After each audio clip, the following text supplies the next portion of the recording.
En effet, au bout de la rue de Vaugirard, commençait à apparaître le gigantesque Porthos. « Quoi » s'écria d'Artagnan. « Votre premier témoin est Monsieur Porthos ?»« Oui, cela vous contrarie-t-il ?»« Non, aucunement. Et voici le second. » D'Artagnan se retourna du côté indiqué par Athos et reconnut Aramis. « Quoi » s'écria-t-il d'un accent plus étonné que la première fois. « Votre second témoin est Monsieur Aramis ? Sans doute ne savez-vous pas qu'on ne nous voit jamais l'un sans l'autre, et qu'on nous appelle, dans les mousquetaires et dans les gardes, à la cour et à la ville, Athos, Porthos et Aramis, ou les trois inséparables. Après, cela, comme vous arrivez de Dax ou de Pau, de Tarbes, dit d'Artagnan. Il vous est permis d'ignorer ce détail, dit Athos. Ma foi, dit d'Artagnan, vous êtes bien nommés, messieurs, et mon aventure, si elle fait quelque bruit, prouvera du moins que votre union n'est point fondée sur les contrastes. Pendant ce temps, Porthos s'était rapproché, avait salué de la main Athos, puis se retournant vers d'Artagnan,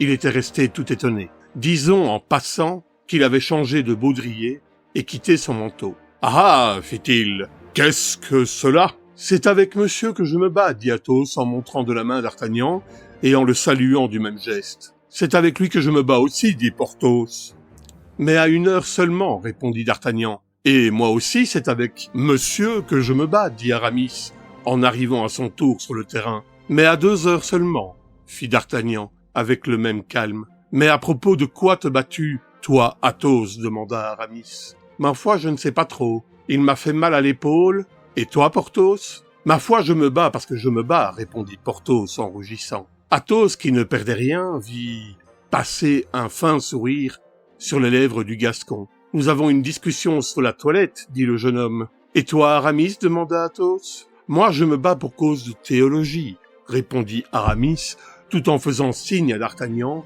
qu'il le priait de tenir secrète la cause de son duel. Athos vit passer un sourire sur les lèvres de d'Artagnan. « Vraiment ?» dit Athos. « Oui, un point de Saint-Augustin sur lequel nous ne sommes pas d'accord, » dit le Gascon. « Décidément, c'est un homme d'esprit, » murmura Athos. « Et maintenant que vous êtes rassemblés, messieurs, » dit d'Artagnan, « permettez-moi de vous faire mes excuses. » À ce mot d'excuse, un nuage passa sur le front d'Athos. Un sourire hautain glissa sur les lèvres de Porthos, et un signe négatif fut la réponse d'Aramis. « Vous ne me comprenez pas, messieurs, » dit d'Artagnan en relevant sa tête, sur laquelle jouait en ce moment un rayon de soleil qui en dorait les lignes fines et hardies. « Je vous demande excuse, dans le cas où je ne pourrais vous payer ma dette à tous trois, car monsieur Athos a le droit de me tuer le premier, ce qui ôte beaucoup de sa valeur à votre créance, monsieur Porthos, et ce qui rend la vôtre à peu près nulle, monsieur Aramis.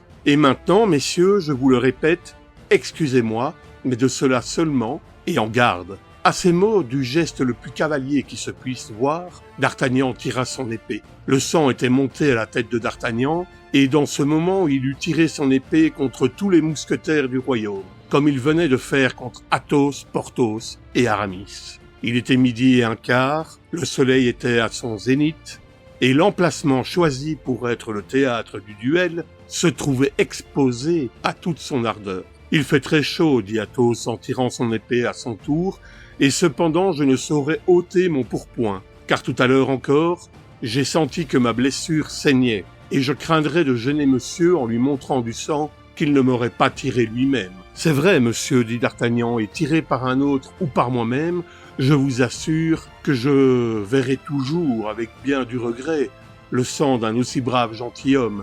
Je me battrai donc en pourpoint comme vous. »« Voyons, voyons, » dit Porthos, « assez de compliments comme cela, et songez que nous attendons notre tour.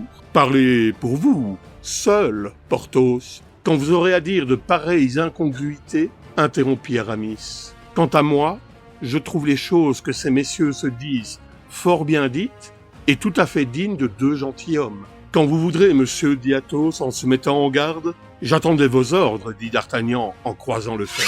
Mais les 2 rapières avaient à peine résonné en se touchant qu'une escouade des gardes de son éminence, commandée par monsieur de Jussac, se montra à l'angle du couvent. « Les gardes du cardinal !» s'écrièrent à la fois Porthos et Aramis. « L'épée au fourreau, messieurs, l'épée au fourreau !»